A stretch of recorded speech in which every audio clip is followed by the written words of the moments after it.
When I was on the road, it was very hard to practice all the time. Once you left your house in June and headed out to Reno, practice got pretty small after that. It was a very limited amount of practice that you would get. And so I would always keep a bunch of good runs on my phone. Good runs that I made that I loved, where I just rang the bell, where my timing, rhythm, and balance, where I nailed it, where my first swing was correct, where I was ahead of my horse, and I'd rope the horns clean and handle the steer good and face.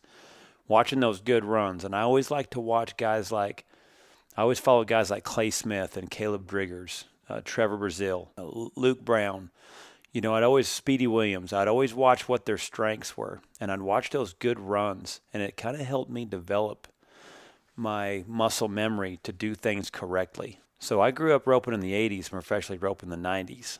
And I went through a lot of transition periods where the game of team roping evolved. And so I had to slow my roping down and rebuild it a lot of different times. I had to use a lot of visuals to get me to keep me up with the updated roping styles that was going on. And so keeping those good videos to watch, because you don't always get a chance when you're out there on the road to rope your way back into a groove. When you would get into a funk out there, you may not get to rope your way back into it. So there'd be ways where I'd have to learn how to use visuals to get my roping to where I could dissect where my roping needed to be and where it was. So if I was missing the right horn, maybe my hand was in front of my head. And so in that way, I'd watch the visuals of the good one. I'd watch the run that I would make that was when I was missing. And then I would watch my good runs, and I could see where my first swing was and where it was going and critique what it was that I needed to fix. And so how I'd use that in my videos is I would write it down. When I would watch my runs that were really good, and then I would watch the run that I would miss. And I'd try to find out what the difference was.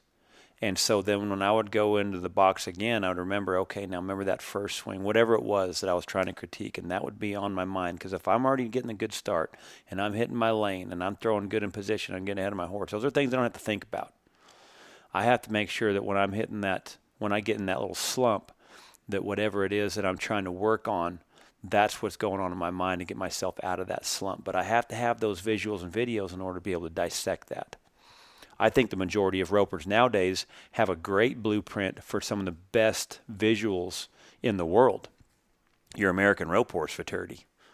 Now you guys are able to develop your own style and watch anybody that you want now, because the American Rope Horse Fraternity, they're getting judged on how well their horse scores, how well their horse runs up to the steer, how good he rates in position, how good he gets his horse and shapes up that steer in the corner, how good they frame that horse going up the pin, and how good that horse finishes right there as a heeler ropes, where that head horse keeps pressure on that steer's head all the way to the face. Well, in my opinion, that would win a 13 roping down all the way to the 7 roping. And so now you're able to watch guys like Trevor Brazil, Andy Holcomb, Miles Baker, Caleb Driggers. Now, they're all roping in position because they don't get scored as well if they reach. They have to use their horse. And so you're able to see now the best guys in the world roping from the exact same position that you are. And you can dissect how they leave the box, when they bring their first swing up. Guys like Kobe Lovell and Ren Richard and Tate Kirkenslager. Guys like that, where they're running up in the exact same spots you are, you can dissect where their swing is. You can dissect how they pull their slack, how good their corner is, how well they frame their horse, how well they set up that face. You can develop your own style by watching some of the best guys in the world roping in the exact same position that you are.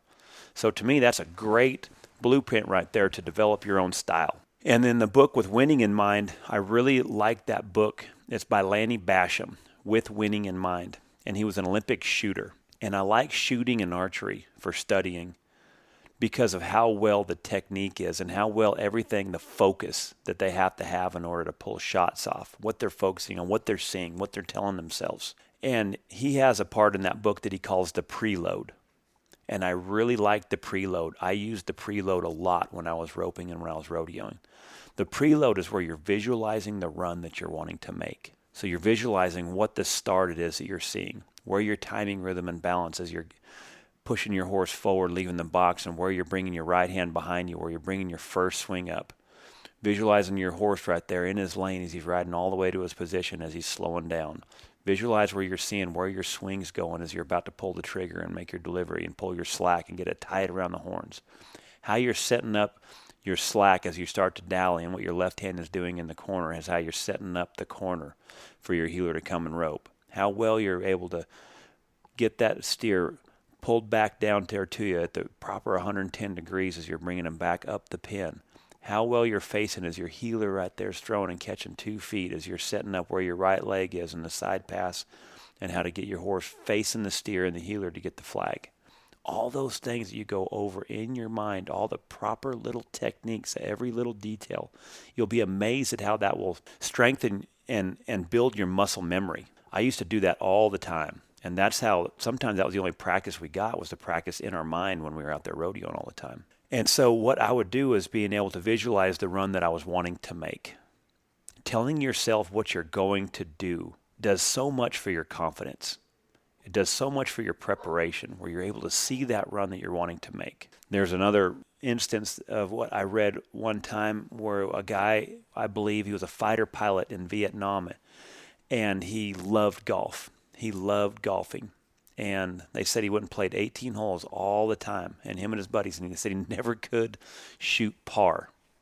And they said that he was great with his clubs, great with his irons, great with his driver.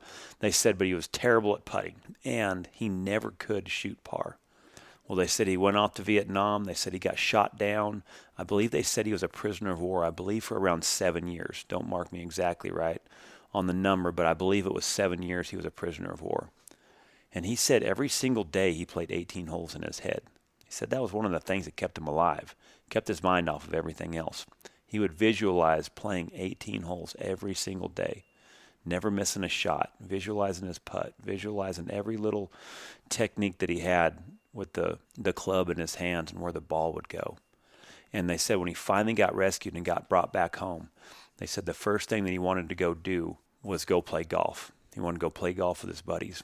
And they said he went home and played golf, and for the first time in his life, he shot par. And his buddies were just, they were ecstatic. They couldn't believe it. They're like, this doesn't make any sense. How in the world did you shoot par? You haven't played golf in 7 years.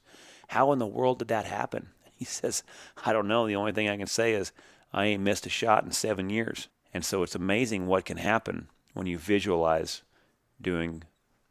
making the run that you're wanting to make in your mind. It'd be amazing how much that will add to being able to get consistent with your roping.